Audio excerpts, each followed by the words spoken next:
In this video, let's watch a comedy called Dead in a Week.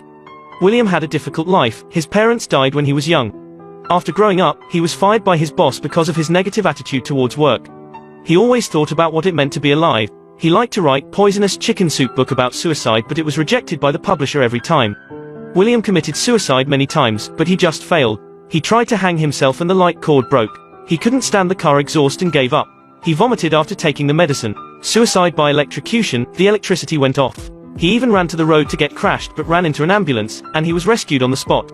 One day, William made up his mind to jump into the river to suicide. He stood on the bridge for a long time but was interrupted by Brian, who appeared suddenly.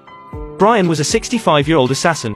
He loved his job very much. Although he often trembled and killed the wrong person, he still refused to retire. So Brian retreated and gave up the hard assassination missions and chose to take some easy suicide orders. This evening, Brian came to the bridge to wait for the death seekers and saw William. He didn't jump after seeing William's ink stain for a long time, so he couldn't stand it anymore. Brian stepped forward and handed his killing business card. He told William that he could come to him if he wanted to die. After Brian left, William restarted brewing. The moment he plucked up the courage to jump down, a boat happened to be rowed under the bridge, and William fell heavily on it and did not die. After returning home, William received the rejection again. As a result, he wanted to commit suicide again. But he used up the medicine. He could only poison himself with carbon monoxide. William turned on the gas and jumped under the stove, breathing hard. Too bad, the gas supply had stopped due to arrears. When he was in distress, William suddenly remembered Brian's business card. He thought that since suicide was impossible, he might find a killer to kill himself. So William found Brian the next day. Facing William's request for a decent way to die, Brian took out an atlas. It contained all kinds of methods of death. And William liked the heroic death method of saving a child from being hit by a car. He felt honored to die in this way of sacrificing himself to save others. Besides, there were beautiful nurses accompanied and people around applauding him before death. It would be a nice death. When Brian learned that poor William could only spend £2,000, he directly turned to the last page.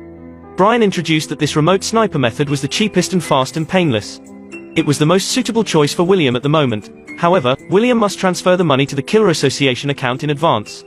Brian wouldn't get the money until he died. Brian also promised that if William did not die within a week, he would receive the money back. William felt that the sale was okay and signed the contract immediately. After returning home, William transferred money to the Killers Association and happily wrote a book. He couldn't wait. He always called Brian to ask when Brian would kill him. The next day, William received a call from the publisher's editor, Ellie.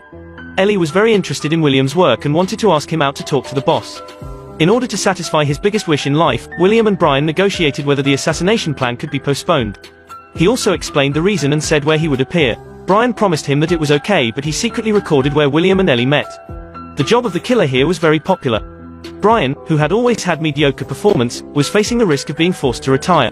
There were too few suicide orders, and he couldn't accept any assassination orders. So Brian must not miss any order, and he only lacked William's order before completing this month's target. Just as William lowered his head to pick up the pen, Brian started shooting. The hapless publishing boss became a substitute for the dead man. William stood up and waved in Brian's direction, signing him not to shoot yet. But the old man didn't agree. When Brian shot again, he flicked his hand and killed the waiter next to him.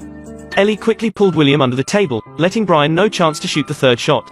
Ellie came to see William the next day and the two talked about the publishing boss. William bluntly said that he found a killer, but he didn't expect him to kill others. Ellie was taken aback. She had never heard of suicide that can be outsourced. But if William died, it would affect the publication of his book. But once the deal was signed, it could not be terminated. Ellie felt that the contract signed by William had no legal benefit. She asked him to call Brian immediately to cancel the contract. The phone rang from the bedroom. It turned out that Brian had just crawled in through the window, waiting to assassinate William. Brian naturally did not agree to give up the last order to complete his target. He raised the gun and immediately shot William. Upon seeing this, William hurriedly closed the door and pulled Ellie away from the scene. When the two were robbing a police motorcycle, Brian chased after them. The traffic policeman who was beaten to the ground got up and got shot by Brian. So far, Brian had killed 3 people by mistake. The boss of the Killers Association learned of these things and sent his subordinates to bring Brian back. The boss made it clear that he didn't want to clean up Brian's mess. And Brian should retire since he got old. The boss gave Brian a bell as a parting gift. But the stubborn Brian was unwilling to give up the job he loved and refused to retire. Here, William fled to Ellie's house and talked about his misfortune. Like William, both of her parents died when she was a child and she was helpless. So she could feel the resonance in William's book. Ellie also committed suicide, but then she figured out that there were so many beautiful things in this world worthy of nostalgia. She couldn't just look at the misfortunes in front of her. With Ellie's persuasion, William also wanted to open his heart. The two sparked a love that night. The next day, Brian found out Ellie's address. At the same time, the killer boss also dispatched his best man, Ivan, to kill both Brian and William. When William and Ellie came home, they found that Brian had been waiting for a long time. At the moment Brian fired, the trailing light appeared and knocked Brian down. Ivan handed William a gun and told him to commit suicide according to his will. Otherwise, he would kill Ellie first. In order to protect his beloved, William decided to kill himself. But at this moment, Brian suddenly got up and fired the gun. It turned out that the gun from Ivan just hurt Brian's ear. Ellie knew Brian's difficulty. She suggested that since Brian was missing only one more order, he might keep his job if he took her order to kill Ivan. Anyway, Brian had killed Ivan. This would not only fulfill them but also allow Brian to complete the last order. Brian felt that what Ellie said was reasonable and signed the contract on the spot. In the evening, the killer boss personally visited Brian's house. The boss was very dissatisfied with Brian's approach. Finally, he warned him, if he didn't accept this clock today, he would have to obediently retire. So the date of next year would be Brian's death day. Brian's wife showed up in time to get out of the siege. Brian's wife took out a pair of turtle doves she had just embroidered and said that turtle doves were lifelong companions. They stayed with each other until they got old. When one of them died, the other often left the world too. His wife took the bell on behalf of Brian and promised the killer boss that Brian would retire. Brian understood what his wife meant. He let go of his obsession and planned to spend his old age with his wife. The killer boss got the desired result, so he left. On the other side, when William was walking with Ellie, he saw the little boy picking up the ball on the road was in danger. He rushed over and pushed the little boy away and hit the car by himself. Ellie was terrified and shouted anxiously for someone to call an ambulance. At this moment, William felt like a hero. He asked Ellie to calm down and enjoyed the applause of the people around him. William lost hope in life. He was helpless. He wanted to commit suicide, but couldn't die. Even a person was wanting to kill him until he met his other half.